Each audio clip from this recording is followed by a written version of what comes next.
Okay guys, nung isang araw kaka-upload lang natin ng video all about the Samsung Galaxy Z Flip 3 and of course the Samsung Galaxy Fold 3. And finally, nasa atin na guys, literal nasa kamay ko na ang Samsung Galaxy Z Flip 3. Hey guys, it's your Tagal Mary and welcome back to my channel. Alam nyo, hindi ko makontain yung happiness nung nakuha ko itong smartphone na to. I really am very excited to make this video and sabihin ko sa inyo yung mga thoughts ko and first impressions on this newest folding device from Samsung. Full disclaimer, this video is in no way sponsored by Samsung, but they did lend me naman the Z Flip 3 5G para ma-share ko sa inyo. And of course, yung ating full review para magawa rin natin siya in the future. So, yep, thank you so much to Samsung para sa pagpapahiram sa atin itong Flip 3. So, Mary, first question, why is it called Flip 3? Eh, hindi naman tayo nagkaroon ng Flip 2. Actually, meron tayong 5G version nung original na Flip. So, I think it was counted as the Flip 2, which is why they skipped the number 2. And of course, para na rin siguro sabay sa naming when it comes to the Fold series. Actually, this is also what they did sa Note and S series para sabay din ng numbers, para hindi nga naman nakakalito. Before we talk about the pricing and availability here in the Philippines, dahil alam kong curious na kayong lahat, and na-mention ko naman to sa video, pero sa mga hindi nakanood nun, I'm sure nilolook forward nyo ito. This is how the box looks like. Manipis lang siya guys, and it is the same packaging from the S21 series. So meaning, wala po tayong power brick and whatsoever inside the box, just basically a USB Type-C. Anyway, pakita ko sa inyo, quick unboxing. Let's quickly unbox it. Actually, na-unbox ko na to, but gusto ko pa rin na malaman nyo at makita yung unboxing experience. Of course, we have here the phone itself, and it's in cream na colorway. Yung panundot natin, meron tayo, huwag kayong mag-alala. And USB Type-C to USB Type-C charging cable, and of course, a paperwork. Actually, that's pretty much it. Yun na po yun. Wala nang kahit ano. So we have two variants. Again, we have the 128 gig, which retails for 52,990 pesos. And of course, the 256 gig variant, which retails for 56,990 pesos. And then ang pre-order nila, it will start this coming August 19 to September 21, 2021, and worth 24,900 pesos of freebies ang makukuha natin if we will pre-order sa date na yon. So yeah, this upcoming August 19, pwede na kayong mag-check sa kanilang Samsung website since yung mga ibang parts nga natin dito sa Philippines is still ECQ. If like sobrang eager kayo to get one, may website tayo. And then, syempre guys, pwede nyo nang i-pick up yung inyong bagong Flip 3 this September 22, I think, or 21 sa mga Samsung stores na meron tayo sa mga mall kung meron man na open sa inyo. Anyway, that's it for the official pricing and pre-order details. And this is the phone itself. Guys, alam nyo, ang dami kong gustong sabihin, pero since first impressions pa lang naman ito and kakakuha ko lang ng smartphone kaninang umaga, it will be unfair to actually call it a review. So, wait nyo na lang yung ating long term. Let's start and talk about the physical appearance. Anyway, alam nyo, considering na bumaba nga yung kanyang presyo, makes it more, alam nyo yun guys, reasonable to buy. Actually, yung Flip nung nauna, medyo para sa akin lang naman kung maalala nyo sa review natin ng naunang Flip, ang sabi ko, if you really have that extra cash, go for it. But with this Samsung Galaxy Z Flip 3, let's just say it can actually be your main smartphone, lalo na lume-level siya sa mga presyo ng mga flagship phones din ng Samsung, which is their S21 series. So yes, kahit papano guys, mas abot kaya at mas abot kamay na natin yung pricing niya, and of course, mas maganda na yung mga specs natin for a lower price point. Design-wise, I would say, same pa rin naman. Clamshell ang form factor natin dito. Kung mapapansin nyo, ganun pa rin yung way ng pagtupi natin sa kanya.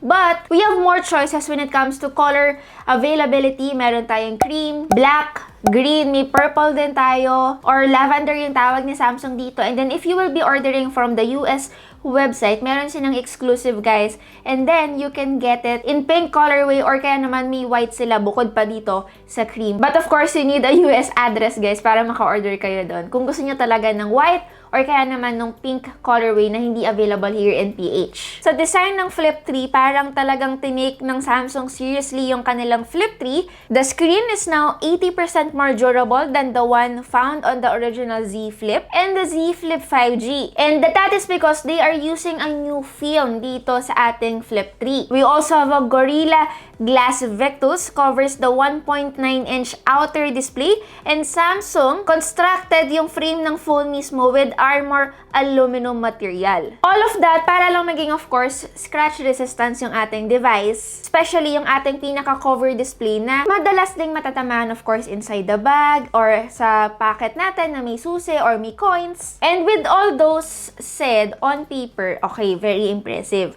How about yung feeling mo ngayon, Mary? Actually, no guys, since I've experienced using the original Flip, I would say yes, I feel like the device really is more durable now. 1 year kong ginamit yung original Flip ko, guys, take note ha, and for a span of 1 year, wala siyang kahit na anong sira or whatsoever. So yes, it also feels more modern dahil siguro guys, mas na-lessen yung pagka-curve nung phone. It feels more robust in the hand. Aside from that, may nagtanong rin sa ating Q&A sa Instagram kung may waterproofing yung ating bagong Flip 3. It supports IPX8 water resistance, meaning guys, you don't need to worry about baka mabasa siya ng ulan or kaya naman matapunan bigla ng juice nyo sa mesa, accidentally malaglag sa pool, yung mga ganong bagay. But it doesn't mean guys na gagamitin nyo siya underwater for a very long time. Again, water resistance lang guys, hindi kasama ang dust. So ibig sabihin, may possibility pa rin na mapasukan siya ng mga small particles, alikabok, sand, and kung ano-ano pa. Originally, 1.1-inch lang yung ating exterior display dati. Now, we now have a bigger 1.9-inch outer display. And alam nyo, with these upgrades, when it comes to durability and of course, physical appearance, dito pa lang guys talaga, pwede ko na talagang masabi na I definitely can recommend the Samsung Galaxy Z Flip 3 as a main working smartphone, not just a secondary phone. So yes, mas functional yung ating outer display. Dahil dito, syempre, mas malaki yung display, mas makikita natin yung ating notifications, which is before, sobrang liit, hindi talaga. Hindi siya kasing laki na nakita natin from the Motorola Razr, pero it's not bad since you can read up to, I think, 4 lines of messages. Yung parang pinaka-always on display niya or yung default niya, guys, daytime and of course, yung battery percentage, yung makikita nyo sa kanya. But once you double tap it, and when you swipe it to the right, makikita natin dito yung mga widgets that we can also customize as well sa ating settings. Actually, yung dati, yung original Flip, medyo panglanggam talaga yung ating outer display, but this time, it really is usable now. So, thumbs up for a bigger outer display. Magandang improvement din ito. But it doesn't have any higher refresh rate, which is, I think, okay lang naman dahil hindi naman talaga siya necessary. But, speaking of higher refresh rate, ito guys, good news, from 60Hz na meron tayo before, dumoble siya to 120Hz of refresh rate na very flagship and very Samsung naman din. Talaga, when it comes to size and the ratio, it's still the same. So yeah, wala namang masyadong nagbago, even the bezels. Now, how about the crease? Ito yung madalas na tinatanong rin sa akin on my Instagram stories kung same pa rin ba? Technically, guys, same pa rin talaga, no? Wala dito sa akin yung original Flip. Pero based sa naaalala ko, ganito rin yung itsura ng crease natin. Which is, I think, hindi talaga siya maiiwasan. As you can see dito sa ating mga b-rolls, kitang-kita pa rin naman siya. Depending on the wallpaper na lang you are using, medyo pag mga dark wallpapers yung ginamit, hindi talaga siya masyadong obvious. So, depende na lang to sa inyo. But for me, nasanay, hindi siya naging problema, naging sagabal, or naging reason for me not to buy the original Flip before. May tanong pala dito sa aking IG guys, ang sabi niya, Mary, can you put the smartphone unfolded sa inyong bulsa? Honestly, pwede naman, but why? There's a reason why it's a folding device. Another upgrade from the Z Flip 3 guys is the speakers. They are louder than before and has better bass. So yes, yung sound system natin sa Flip 3 is now much better than the original one. Ating smaller brother niya, which retails for So guys, no, may in-order pala ako sa Lazada at nakalimutan ko siyang gawan ng YouTube content. Overall, for the display and design, it really is a slimmer version of the original Flip. Although same weight pa rin naman sila, pero konting-konting thinner and taller lang ito. And combined with a better and enhanced durability, adds another factor to get the Flip 3.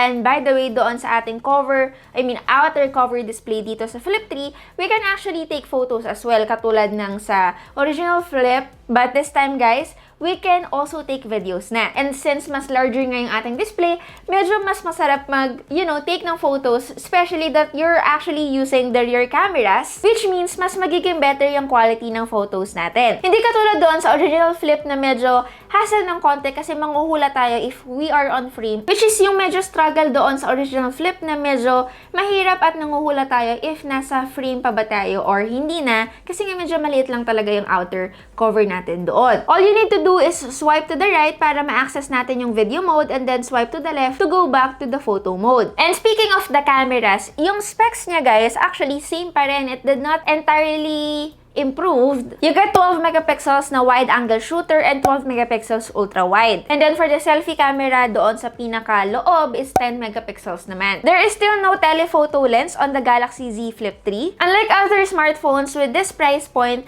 na merong telephoto lens katulad ng S21 Plus or ng mga bagong iPhone 12 series. So yeah, you might wanna consider this if paborito nyong gumamit ng isang telephoto lens. Anyway, so far ito yung mga sample shots that I took using the Z Flip 3. And alam nyo, it really is a Samsung device dahil doon sa accuracy ng colors natin, mapa ultra-wide, or even the front camera and the main camera. Hindi porket 12 megapixels or 10 megapixels lang ito ay mababawasan ng ating quality dahil it's all about the software and the hardware working efficiently.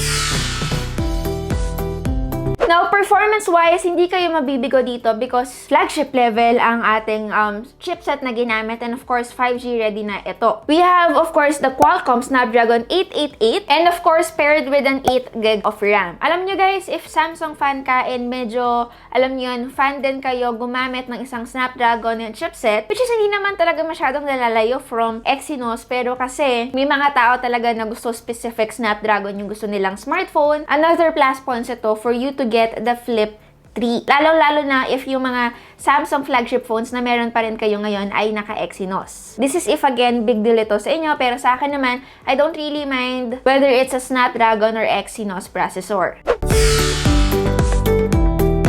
Now, when it comes to battery and charging naman, the battery remains the same with 3,300 mAh, which is smaller guys if we were to compare it sa iba pang flagship phones ng Samsung na merong 4,000 mAh battery capacity. And ito pa ha, ito rin yung medyo natatakot ako since we now have a higher refresh rate of 120Hz. It will indeed make a difference guys. A higher refresh rate will definitely drain your battery pero hindi ko pa alam as of now. We don't have the numbers yet for the battery life but I'll let you know guys sa ating full review kung kamusta at tatagal ba siya for the whole day. Now for the charging, meron siyang 15 watt max of wired charging and then yung full 3 naman kung curious kayo, it supports 25 watts. So yes, it may be a letdown talaga guys considering na mababa or mabagal talaga guys ang 15 watts.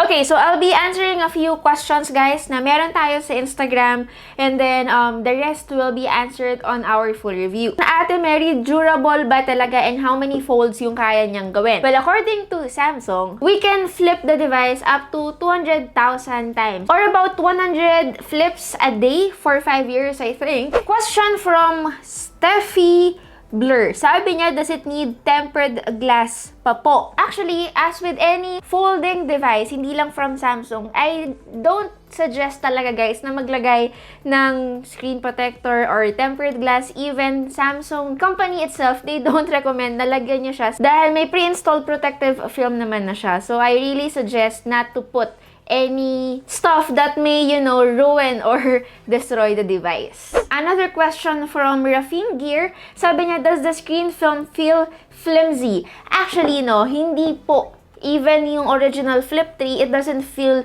flimsy. Which is why I really suggest if open na yung mga malls sa atin, go to the Samsung store, i-feel nyo yung flip phone if meron man tayong model na naka-display doon, tapos tsaka nyo i-judge for yourself and dun nyo malaman or masabi if you really wanna get one. Another question, can you still play a game in landscape mode while it's still in an angle? Kumbaga, I think yung tanong niya is if kaya nating maglaro dito sa phone ng nakaganito.